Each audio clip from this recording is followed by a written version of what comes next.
जिन लोगों के पास कनाडा में अच्छी खासी जॉब होती है, जिनके पास पीआर भी होती है, और ये भी ऐसे मैंने देखे हैं जिनके पास कनाडा की सिटीजनशिप भी है, वो भी कनाडा छोड़ के परमानेंट इंडिया शिफ्ट हो रहे हैं। क्या रीजंस है इसके पीछे? इसके पीछे बहुत सारे रीजंस है जो कि कुछ लोगों से पूछे भी गए, उन्होंने अपने रीजंस, अपने एक्सपीरियंस शेयर किए हैं कि हम क्यों जाना चाहते हैं, हमें क्या यहाँ पे चीज़ अच्छी नहीं लगी। जिसने इतना स्ट्रगल किया कनाडा में रह के, उसके बाद उसको पीआर मिलती है, फिर वो यहाँ का सिटीजनशिप बनता है। कुछ स्टूडेंट भी हैं जो कि वापस चले गए हैं, लेकिन कुछ पीआर होल्डर्स भी हैं और कुछ सिटीजन भी हैं यहाँ के कनाडा के, जो लोग वापस जाना चाहते हैं और वापस गए भी हैं।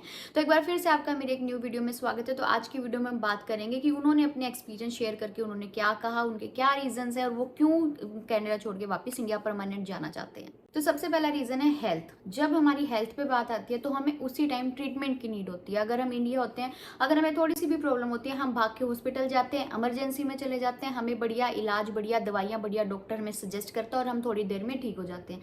लेकिन कनाडा में हेल्थ सिस्टम बिल्कुल भी अच्छा नहीं है। यदि आप एक बात लगा लो कि अगर ये जो यहाँ के सिटीजन है या फिर जिनको यहाँ पे 10 साल हो चुके हैं, इससे ज़्यादा भी साल हो चुके हैं, उनकी एज भी 50+ 60+ अगर हो चुकी है, जो इंडियंस ही हैं, तो ऐसी एज में कुछ ना कुछ हेल्थ रिलेटेड इशू आता रहता है। लेकिन उनको अगर टाइम पे इलाज ही नहीं मिलेगा। यहाँ पे क्या चीज़ है कि आपको जो आपका ट्रीटमेंट है मेडिकल यहाँ पे फ्री है, आपको 1 रुपया खर्च नहीं करना, चाहे आपकी सर्जरी है, चाहे आपका कुछ भी लेना देना है हेल्थ से रिलेटेड।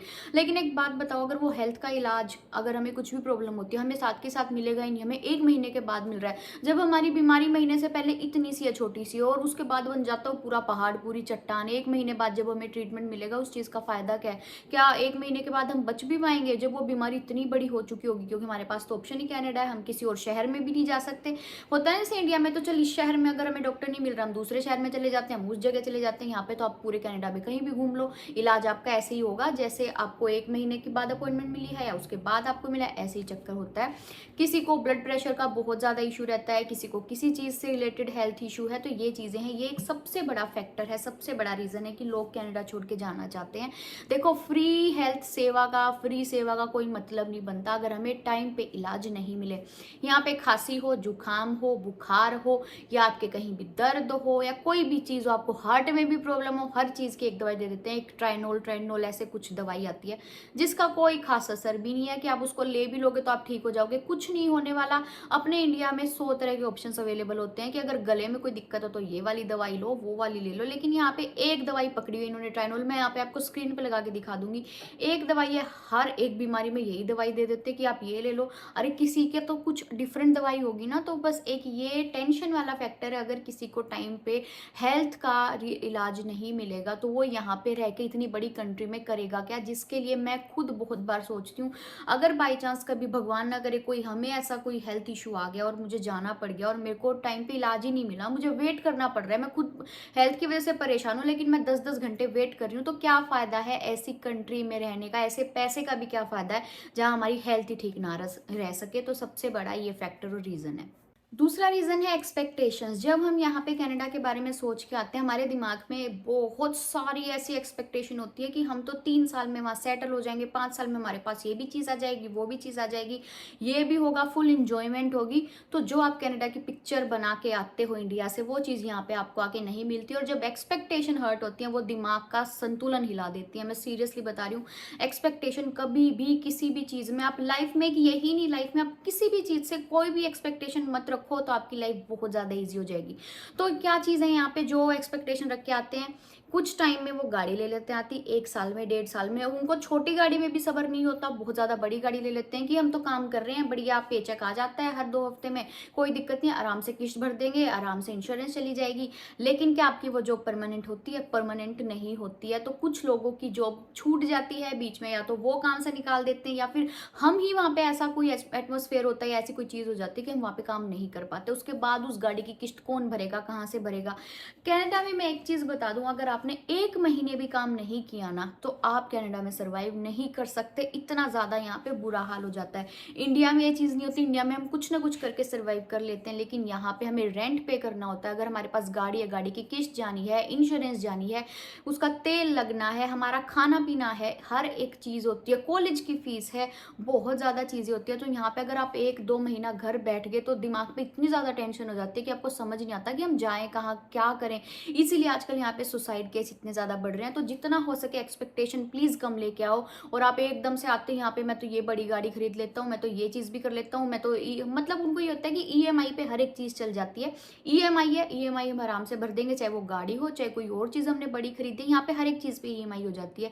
आप एक शूज़ लेने भी जाओगे उस पर भी आप ईएमआई करा सकते हो, मतलब तो यहाँ पे इस चीज़ का नुकसान भी है, फ़ायदा भी है। हर एक चीज़ में हर किसी के सोचने का मतलब थोड़ा सा ये है कि वो मेंटली कैसे इस चीज़ को एक्सेप्ट करता है कि क्या ये चीज़ ठीक है ऐसे करनी या नहीं है। तो हर किसी का थोड़ा मेंटल साइड अलग होती है कि वो कैसे उस चीज़ को सोचता है। तो एक्सपेक्टेशन प्लीज़ किसी भी चीज़ की मत रखो कि ये हो जाएगा, वो हो जाएगा, मैं ये कर दूंगा। हर एक चीज़ का लेवल होता है, हर एक चीज़ का टाइम होता है कि किस टाइम वो चीज़ हमें मिलेगी। या फिर अगर सोच समझ के यहाँ पे फैसले लो, यहाँ पे लोगों को देख के मत लो। लोगों को देख के यहाँ पे ज़्यादा चीज़ें होती है। उसके बाद इतनी बड़ी गाड़ी है, मैंने क्यों नहीं ली, वो ले सकता है, मैं नहीं ले सकता, वो भी तो यही काम करता है, मैं भी यही हूँ, क्यों नहीं हो सकता। तो ये चीज़ें प्लीज़ बंद करो।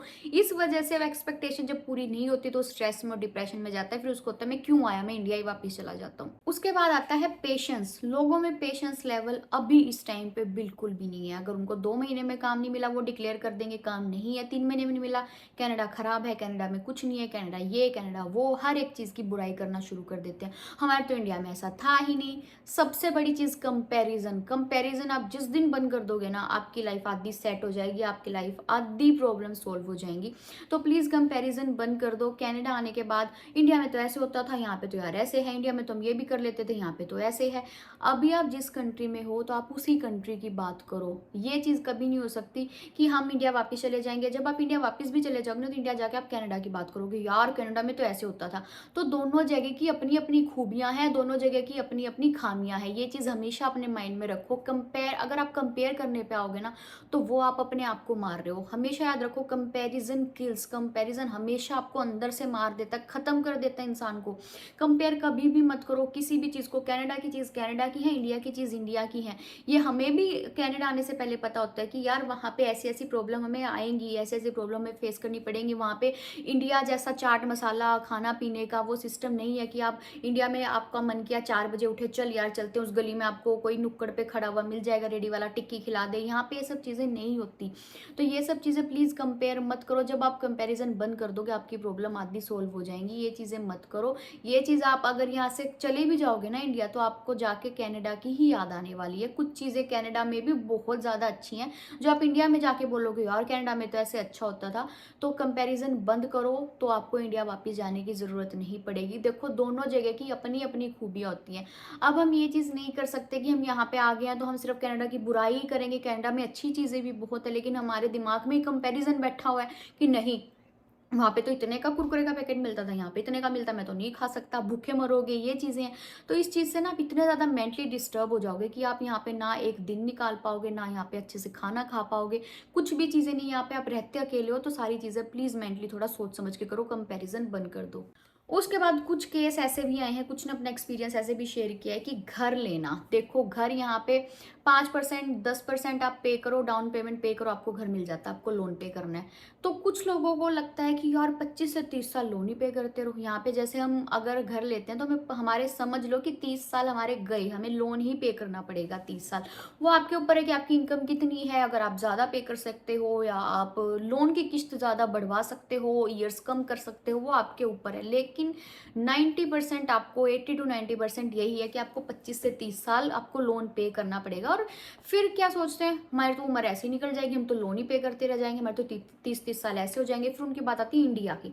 इंडिया में तो ऐसा नहीं है देखो, लेकिन चीज़ दोनों से में सेम है। इंडिया में भी आपको लोन लेना पड़ता है, बल्कि आज के टाइम में इंडिया में घर लेना ज़्यादा डिफिकल्ट है। यहाँ पे बल्कि थोड़ा सा ईजिली घर लिया जाता है।